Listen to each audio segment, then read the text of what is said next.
आज हमारे साथ मौजूद है हमेशा की तरह हकीम शाह नज़ीर साहब, और हकीम शाह नज़ीर साहब की तरफ चलते हैं और उनसे पूछते हैं कि आज क्या रेमेडी लेकर आए। बट उससे पहले मैं आपको बताता चलूं कि आप सब ने हमें ज्वाइन करना है इंस्टाग्राम, ट्विटर, फेसबुक पे। हमारे पेजेस का जो लिंक है वो है जी आज एंटरटेनमेंट, और इसके अलावा आप ज्वाइन करेंगे यूट्यूब पे हमारा जो चैनल है वो है जी आज फूड। अस्सलाम वालेकुम शाह साहब। वालेकुम अस्सलाम। कैसे हैं बॉस साहब? अल्लाह का करम, शुक्र अल्लाह का। आप कैसे हैं? ठीक ठाक? मैं चंद लम्हे के लिए मुझे ऐसा लगा जैसे आप कुछ सोच रहे हैं और कहीं खो गए हैं आप। हाँ, हाँ, लेकिन आप लोग काम कर रहे थे ना, मैं आप लोगों को देख रहा था। अच्छा मैं इसलिए मैंने कहा यार अगर मैं शेफ होता तो मैं किस तरह काम कर रहा हूँ। क्या बात है, क्या बात है।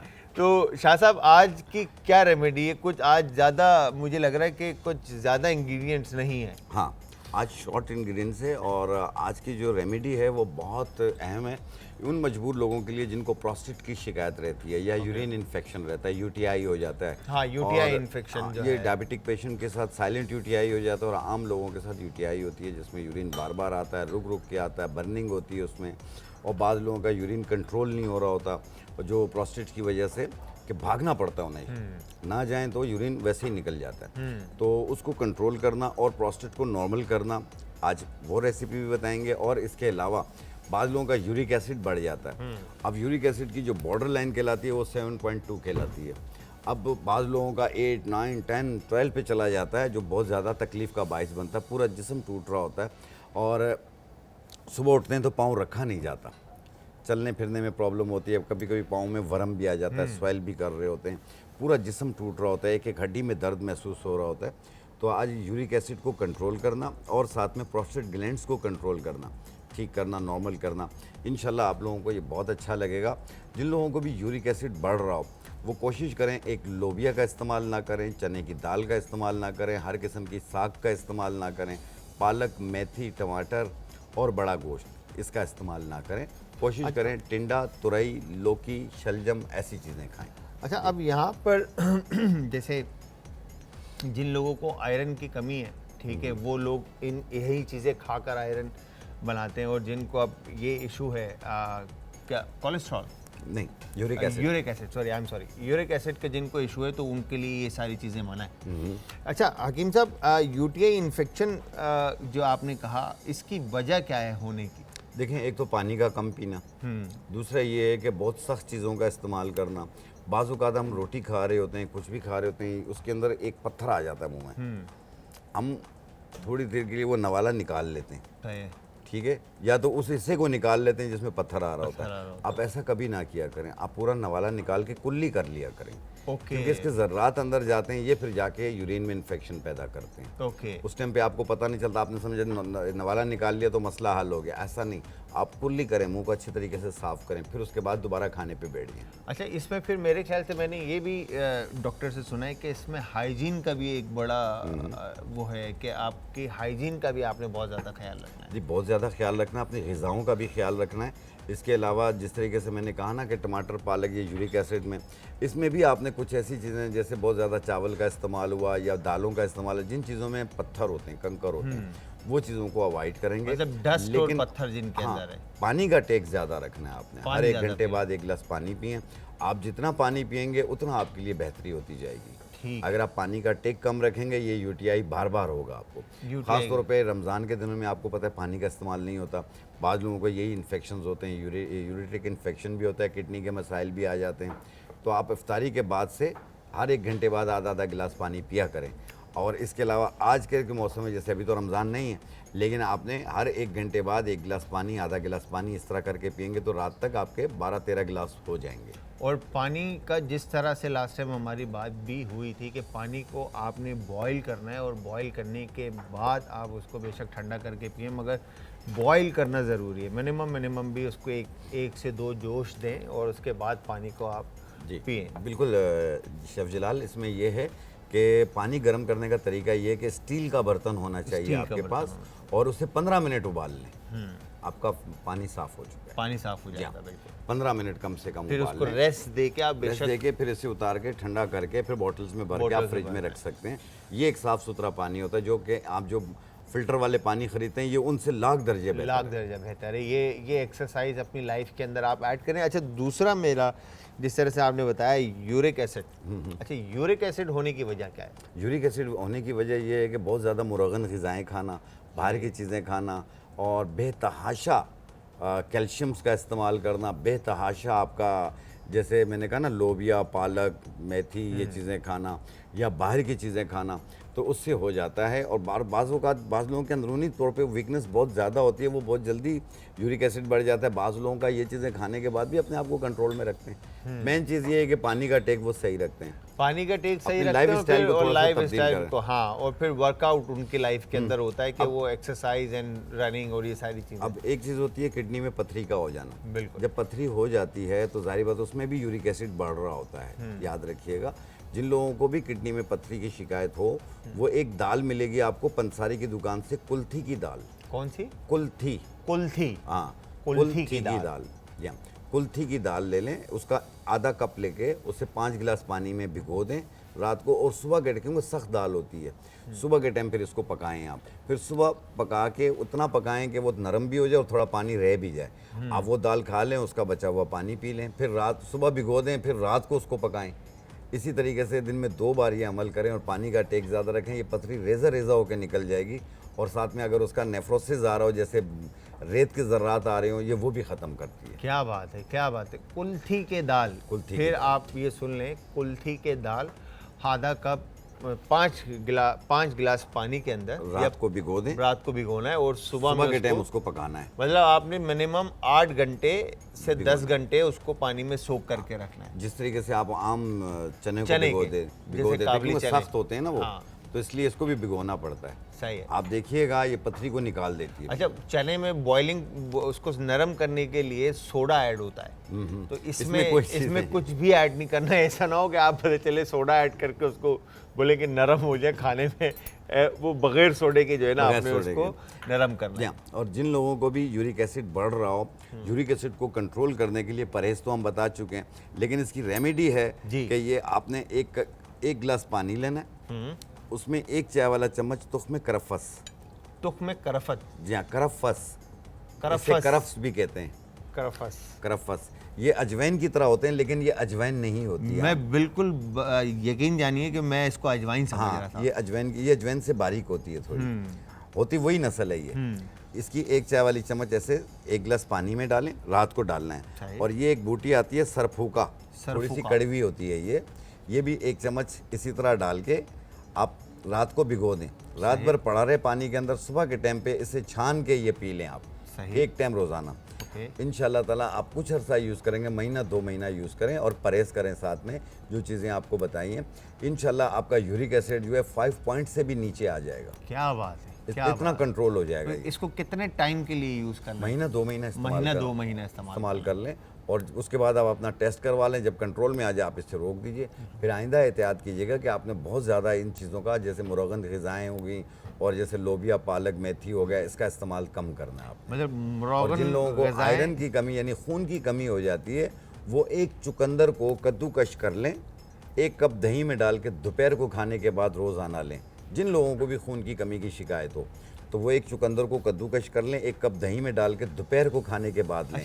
45 दिन इस्तेमाल करें, आप देखिएगा आपका कितने पॉइंट बढ़ जाते हैं। अच्छा हकीम साहब, मैंने ये भी सुना है कि ये जो आयरन की कमी जिन लोगों में होती है, उनका अगर ये ग़िज़ा वो खा रहे हैं, जैसे आयरन जिनसे बनता है, ठीक है, तो भी उनकी प्रॉब्लम ऐसी होती है कि वो बन नहीं पाते। क्या वजह होती है इसकी? देखिए, उसकी बहुत सारी रीज़न्स होती हैं, उसके मुख्तलिफ टेस्ट होते हैं, उसके बाद जाके फैसला किया जाता है कि आया उनका आयरन जो है वो किस रीज़न की वजह से नहीं बन रहा है, या खून की कमी हो रही है, उनका HB लेवल कम हो रहा है, तो आया वो जिगर की वजह से हो रहा है या कोई और इश्यूज़ हैं, तो फिर उसकी दवा दी जाती है, प्रॉपर एक इलाज किया जाता है। ठीक है, फिर मतलब उसके सबकी जो है वो मेडिकेशन जो है वो उनकी बाकायदा पूरी हिस्ट्री पूछी जाती है, उसके बाद उनकी रिपोर्ट्स देखी जाती हैं, उसके बाद जाके मतलब कोई एक वजह नहीं है। एक वजह नहीं है, कई वजूहात होती हैं। कहीं वजूहात।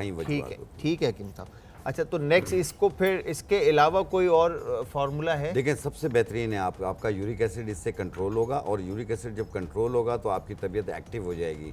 जैसे हड्डियों में दर्द होना, पाँव सूजना, सुबह के उठते हैं पाँव रखा नहीं जाता, और तबीयत बेजार बेजार रहती है, ये सब सही होना शुरू हो जाएंगे। अच्छा, और अगर जैसे ये पाँव में दर्द होना और हड्डियों में दर्द होना, तो इसके लिए भी मुझे ये बताएं कि ये क्या ये वीकनेस की अलामत होती है या ये नहीं, यूरिक एसिड की वजह से भी दर्द होता है, बाज़-औक़ात विटामिन डी कैल्शियम की वजह से भी दर्द होता है, आम जिस्मानी कमज़ोरी की वजह से भी दर्द होता है। अगर आपका विटामिन डी की वजह से और कैल्शियम की वजह से दर्द हो रहा है, तो आपने एक दो चीज़ें लेनी है। एक सिंघाड़ा लेना है, ये फुल फ्रॉम कैल्शियम होती है। एक सफ़ेद मूसली लेनी है जो विटामिन डी होती है इसके अंदर। इन दोनों को 50-50 ग्राम लेके मिला मगर के इसमें पाउडर पहले बना आपने कंफर्म करना है कि पहले यूरिक कंफर्म एसिड तो करना नहीं है है आपको। नहीं, अगर यूरिक एसिड भी हो तो इस्तेमाल कर सकते हैं, इस्तेमाल कर इसके सकते साथ। हैं, ये कर ओके। सकते हैं।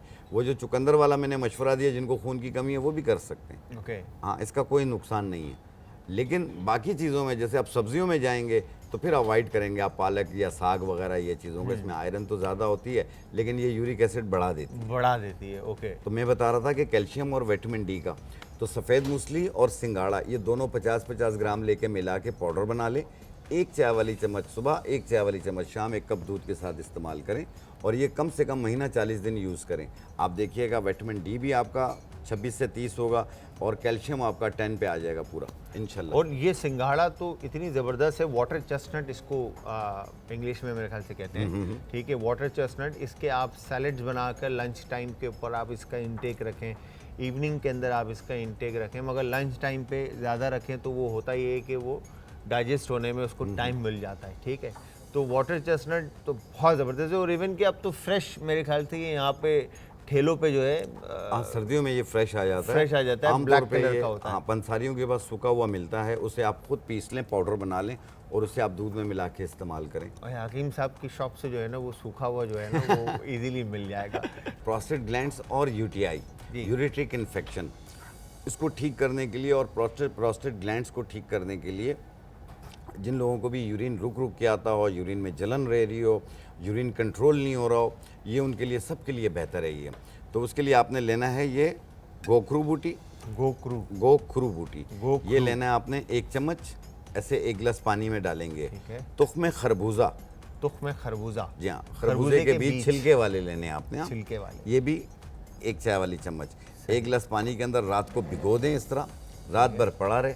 सुबह निहार पेट इसे चम्मच के साथ पहले शेक करें, फिर छान के ये पानी पी लें। ओके। 1 टाइम रोज़ाना करना है ये, और इंशाल्लाह ताला आप देखना यूरिन का फ्लो बिल्कुल बेहतर हो जाएगा, इसका वर्म भी दूर होगा, इसका इन्फेक्शन भी दूर होगा, इसकी जलन भी दूर हो जाएगी और ये कंट्रोल में आना शुरू हो जाएगा। ये जो रात को सोते हैं ना, जैसे ही सर रखते हैं यूरिन आ गया, जैसे ही सर रखते हैं यूरिन आ गया, यानी 10-12 बार 15 बार यूरिन आ रहा है रात को, ये उसको भी कंट्रोल करेगी। और यूरिन जब आएगा आपके अंदर इतनी विल पावर होगी, आप उसे कंट्रोल कर सकेंगे। प्रोस्टेट का पेशेंट जो है उसे कंट्रोल नहीं कर पाता, भागना पड़ता है उसे यूरिन करने के लिए, तो ये उसके लिए भी बेहतर है। यूरिन का जो फ्लो है वो पतली धार हो जाती है, इसको भी बेहतर करेगी। और साथ में उसमें यह है कि उसकी फ़्लो को नॉर्मल करके यूरिन मुकम्मल तौर पे खाली होगा, इसमें यूरिन जो है थोड़ा सा रुकेगा नहीं। बाद लोगों का मुकम्मल यूरिन खारिज नहीं होता। ये वो चीज़ भी दूर करेगी, उसमें जो बर्निंग होती है, जलन होती है, वो भी चीज़ दूर हो जाएगी इंशाल्लाह। इन्फेक्शन इसका दूर होता जाएगा। कितने टाइम के लिए इसको इस्तेमाल करना है? इसे कम से कम 2 महीने यूज़ करना। 2 महीने आपने कंटिन्यू यूज़ करना। उसके बाद आप अपना प्रोस्टेट का अल्ट्रासाउंड करा लें, अगर उसके लिए प्रोस्टेट के लिए यूज़ करा। यूरिन इन्फेक्शन के लिए, यूटीआई के लिए कम से कम 21 दिन इस्तेमाल कर लें। 21 दिन यूटीआई का इन्फेक्शन जिनको ये डायबिटिक पेशेंट भी यूज़ कर सकता है और आम लोग भी यूज़ कर सकते हैं जिनको यूरिन इन्फेक्शन रहता है। क्या बात है, इंशाल्लाह ताला इससे क्लियर हो जाएगी। दूसरे ये है कि अक्सर लोगों का आपने देखा होगा सिरम इंसुलिन बढ़ रहा होता है, उनकी गर्दन काली हो रही होती है, ठीक है। उसके लिए अभी जामुन आ रहे हैं, आप 10 दाने जामुन के सुबह, 10 दाने शाम को खाएं और कम से कम 1 महीना यूज़ करें, आपकी गर्दन भी वाइट हो जाएगी और आपका सिरम इंसुलिन भी कंट्रोल लेवल पे आ जाएगा। अच्छा डॉक्टर साहब, हकीम साहब, एक मेरा सवाल हो रहा है कि जिस तरह से ये यूटीआई इन्फेक्शन के बारे में कहते हैं कि रात में पानी जो हम लेटते हैं, टीवी देख रहे होते हैं, बेटाइम रात को सोते नहीं हैं, तो उस टाइम पे जो हम पानी बहुत ज़्यादा पीते हैं और उस वक्त फिर जो बार बार बाथरूम जाना और फिर वापस आके लेटना और फिर पानी पीना एंड टीवी देखना, तो ये वाली जो एक्सरसाइज होती है, इसके अंदर किडनी पे इफ़ेक्ट आता है या यूटीआई इन्फेक्शन होने का डर होता है? नहीं, यूटीआई इन्फेक्शन होने का डर तो आपकी ग़िज़ाओं पे है ना। ग़िज़ाओं पे, जहाँ ग़िज़ाओं पे है, आप खाते क्या हैं, आप वो चीज़ों को अवॉइड करें जो चीज़ें आपको यूरिन में इन्फेक्शन पैदा करती हैं। जिस तरह मैंने स्टार्ट में एक जुमला कहा था कि हम खाना खा रहे होते हैं, उसमें कंकर आ जाता है, हम सिर्फ नवाला हटा देते हैं कि चलो साफ़ हो गया, ये तो मैंने हटा दिया, वापस शुरू हो जाते हैं। उसके कुछ ना कुछ ज़रात आपके पेट में चले जाते हैं। तो आप कोशिश किया करें, जब ऐसा मौका हो तो आप नवाला हटाने के साथ साथ मुंह को भी कुल्ली कर लिया करें, अच्छी तरह वॉश करके फिर आप दोबारा खाने पे बैठ जाया करें। और रात में जो पानी ज़्यादा पीने का दिन में या रात में पानी वैसे आमतौर पे भी ज़्यादा पीना चाहिए, हर 1 घंटे बाद 1 गिलास पीना चाहिए, लेकिन अपनी नींद को पूरा किया करें। आपको 8 घंटे की नींद चाहिए होती है, और नींद का जो सुकून का टाइम होता है वो रात 10 बजे से शुरू हो जाता है। हम रात को 10 बजे जो सुकून का टाइम होता है उसे ख़त्म करके जो उठने का टाइम होता है उस टाइम पे हम सो रहे होते हैं, जो कि गलत है। ये आप कोशिश कीजिए 8 घंटे की नींद बिल्कुल पूरी ऐसा ही है। जो सोने का टाइम है उस वक्त हम जाग रहे होते हैं और जागने के टाइम पे सो रहे होते हैं। अच्छा जी हकीम ठीक साहब, है ना? आप बता रहे जो थे पानी का टेक, इसलिए हम आपको कहते हैं, बार बार कहते हैं, हर प्रोग्राम में कहते हैं कि पानी का टेक ज़्यादा है। आपकी बॉडी में पानी की नीड रहती है, और पानी भी अगर आप पिएंगे तो आप कम से कम 2 सांस या 3 सांस में पिया करें, एकदम से पूरा गिलास कल्टी ना कर दिया करें, ये भी एक गलत है। और बैठ के पिया करें। मैंने अक्सर देखा है कि वो एक ही बार में अपना पेट भर लेते होते हैं, जो कि वो फिर सही हजम नहीं होता। आपकी बॉडी के अंदर ऑक्सीजन भी जानी चाहिए। डायरेक्ट कल्टियाँ। अच्छा हकीम साहब, एक सवाल हो, जो हमारे माँ बहनें और भाई जितने भी हमारे जो देख रहे हैं इस वक्त, उनको अगर शुगर का इशू है, हाँ, ठीक है, तो उस पे कौन कौन सी ग़िज़ा ऐसी है जो हम अपनी लाइफ के अंदर, जिनको नया न्यूली होता है, अच्छा होता है क्या है कि जिनको न्यूली शुगर होती है, डायग्नोज होती है, तो वो प्रेशर एक तो टेंशन ले लेते हैं, ठीक है, और वेट जो है ऐसा स्पीड से नीचे आता है उनका, और बिल्कुल ऐसे बिल्कुल सूखे बिल्कुल हो जाते हैं। बिल्कुल। इसमें बहुत तेज़ी से वेट गिरता भी है और बाज़ों का वेट बढ़ना भी शुरू हो जाता है। देखो, जिनको भी शुगर हो गई है या बॉर्डर लाइन पे है शुगर, कोई घबराने की ज़रूरत नहीं है, कोई टेंशन। मैं आपको तसल्ली नहीं दे रहा हूँ, ये हकीकत है। आपको कोई घबराने की ज़रूरत नहीं है। आपने जिस तरह आम इंसान ज़िंदगी गुजार रहा है, आप उसी तरह गुजारेंगे। फ़र्क इतना आ जाएगा, आप अपनी लाइफ में से मीठे को ज़रा साइड पे कर दें, ठीक है, बस इतना फ़र्क आ जाएगा आपके। आपने मीठी चाय नहीं पीनी है, अगर डालनी भी है तो उसकी एक टैबलेट्स आती हैं जो वो चाय के अंदर मीठा करने के लिए डालते हैं, आप वो कर सकते हैं आप। और दूसरा ये है कि एक फल कोई सा भी हो, जैसे आपने एक फल रोज़ाना खाना है, आड़ू आप 2 खा लें, आप आलू बुखारा खा लें, आलूचा जिसे कहते हैं, बिल्कुल वो खाएं आप, ग्रेप फ्रूटर खाएं आप, जामुन आए हुए दबा के खाएं, कोई नुकसान नहीं है। 100 ग्राम एक छोटा वाला जो आम होता है वो खाएं आप, एक दिन में 1 खा सकते हैं आप। तो आम इंसान की तरह ज़िंदगी गुजारें, लेकिन उसमें थोड़ी सी तब्दीली ये आ जाती है, इसको अपने ऊपर हैवी ना करें। आपने देखा होगा बड़ी बड़ी उम्र के लोगों को कई 20-20 साल से शुगर है, ज़िंदगी गुजार रहे हैं, लाइफ गुजार रहे हैं, आप भी गुजारिए, खुश रहिए। जो अगर इसको अपने ऊपर हैवी करेंगे, आपका वेट भी गिरेगा, आपको कमज़ोरी भी होगी, आपको सब कुछ होगा। मेरे चाचू हैं, छोटे चाचू हैं, वो शेफ़ हैं माशाल्लाह से, और माशाल्लाह। 65 प्लस है उनकी एज, जी जी, और अल्हम्दुलिल्लाह अल्लाह उनको तंदुरुस्ती दे और उनका साया हम पे हमेशा कायम व दायम रखे। और उनको एक टाइम से शुगर है, ठीक है, और वो किस तरह से उन्होंने अपने आप को मेंटेन रखा हुआ है, और अल्हम्दुलिल्लाह चलते फिरते खाते पीते सेहतियाब इंसान है। तो अगेन मेरे ख्याल से मुझे ऐसा लगता है कि शुगर की जो बीमारी है, अगर आप इसको हैवी ना करें, हैवी अपने ऊपर हावी कर लेंगे तो वो आपको पकड़ लेगी, और उसके बाद फिर वो वेट लॉस होना और सारी टेंशन और प्रेशर जो है ना वो बढ़ता शेफ जलाल, इसमें मैं एक चीज़ और भी बताऊंगा कि अपनी शुगर को चेक किया करें। आप हर एक दिन बाद किया करें, अगर इतना नहीं कर सकते हैं 4 दिन बाद एक बार किया करें, अगर इतना भी नहीं कर सकते हैं हफ्ते में 1 बार किया करें, ये भी नहीं कर सकते हैं 15 दिन में 1 बार ज़रूर चेक किया करें, ताकि आपकी शुगर, और दूसरा जो आप मेडिकेशन ले रहे हैं ये आपके अंदरूनी ऑर्गन्स को तो कमज़ोर नहीं कर रही है। अगर आपके अंदर कोई चेंजिंग्स आ रही हैं तो अपने फौरी तौर पे अपने कंसल्टेंट से मशवरा करें कि आपकी शुगर की इस वक्त ये कंडीशन हो रही है, वो डॉक्टर आपकी दवाओं में तब्दीली लेकर आएगा। इसमें रगें सिकुड़ जाती हैं, बाज़ लोगों के हाथ पाँव सुन हो जाते हैं, सुन होते हैं, चप्पल निकल जाती है, पता नहीं चलता। अगर ऐसी नौबत आ रही हो तो 2 बूटियाँ याद रखिएगा, सत्तावर और अजगन नागौरी। सत्तावर और अजगन नागौरी, ये दोनों 100-100 ग्राम लेके मिला के बारीक पाउडर बना लें। 1 चाय वाली चम्मच सुबह नाश्ते के बाद, 1 चाय वाली चम्मच रात खाने के बाद, पानी या दूध के साथ। आप देखिएगा हाथ पाँव का सुन होना भी खत्म होगा और आप उठ खड़े होंगे, एक्टिव भी हो जाएंगे। क्या बात है। और ये जामुन की गुठली भी शुगर वालों के लिए, वो तो शुगर को कंट्रोल करने के लिए। ये शुगर की वजह से हाथ पाँव सुन हो रही होती है, कमज़ोरी फील हो रही थी, ये उसके लिए बताइए। जिनकी शुगर कंट्रोल नहीं हो रही है, अगर इंसुलिन है वो जारी रखिएगा, अगर टाइप 2 आपकी कोई मेडिकेशंस हैं वो जारी रखिएगा। उसके साथ आपने जामुन की गुठली, मगज़ करंजुआ और चंदन के पत्ते, जामुन की गुठली, मगज़ करंजुआ और चंदन के पत्ते, ये 100 अच्छा, ग्राम लेके मिला के पाउडर बनाएं। हकीम साहब एक फल भी आया हुआ शुगर का जो हरे कलर का है, मुझे याद नहीं आ रहा, दाने दाने से उसके ऊपर। मैं बता दूं जी देखें, मैंने अभी जो नुस्खा बताया, इससे पाउडर बनाएं, सुबह शाम खाने से पहले पानी के साथ इस्तेमाल करें, और अगर इंसुलिन या कोई मेडिकेशन है वो जारी रखिएगा। सही। एक जो फल आप बता रहे हैं वो है कोड़तुम्बा। कोरतुम्बा कड़वा होता है काफ़ी, वो कड़वा होता है। ठीक है, बिल्कुल वो छोटे खरबूजे की तरह होता है बिल्कुल, वो। बिल्कुल, और उसे काट के ना पाँव के तलवों में रगड़ते हैं उसे। अच्छा, ओके। हाँ, वो पाँव के तलवों में रगड़ते हैं शुगर को कंट्रोल करने के लिए। कोरतुल्बा। कोड़तुम्बा। कोड़तुम्बा। इसको 3 नाम है कोड़तुम्बा। इसके। इसको कोड़तुम्बा भी कहते हैं, इसको हंजल भी कहते हैं, इसे इंद्राइन भी कहते हैं। इंद्राइन भी कहते हैं। क्या बात है, क्या बात है। 3 नाम है तो इसके। ये इनको बस जस्ट आपने काट के पैर के तलों पाँव पे के तलवों पे रगड़ना है वो। रगड़ना है, तो हाँ। उससे शुगर बाज़ लेवल लोग जो है। उसे किसी तगारी पे डाल के उस पे रख के और फिर उसके ऊपर खड़े होकर अपने पाँव रगड़ रहे होते हैं। ओके। हाँ, हाथ नहीं लगाते, क्योंकि उस जहाँ जहाँ पे भी उसका इतनी कड़वाहट होती है कि उसकी स्मेल ही कड़वी होती है। आप मुंह, जो दूसरे लोग होते हैं उनका भी मुंह कड़वा हो जाता है। अच्छा, हाँ, तो वो उसकी मतलब आप, स्मेल भी कड़वी होती है। तो वो उससे फिर शुगर जो है आपकी हाँ, वो कंट्रोल शुगर को कंट्रोल करने के लिए होता है। बाज़ लोगों को एक्नी के दाने होते हैं। अब आपने कोड़तुम्बा लेना है गीला, उसको काटें, काटा। उसके अंदर खड्डा करें, उसमें कोई सा भी साबुन रख लें ओके।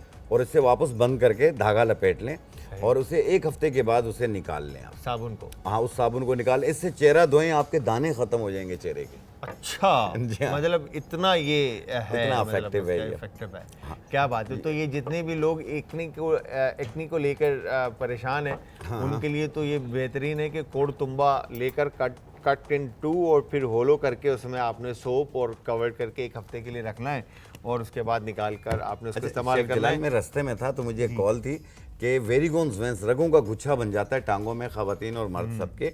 तो आपने लेना है सुमलू बूटी।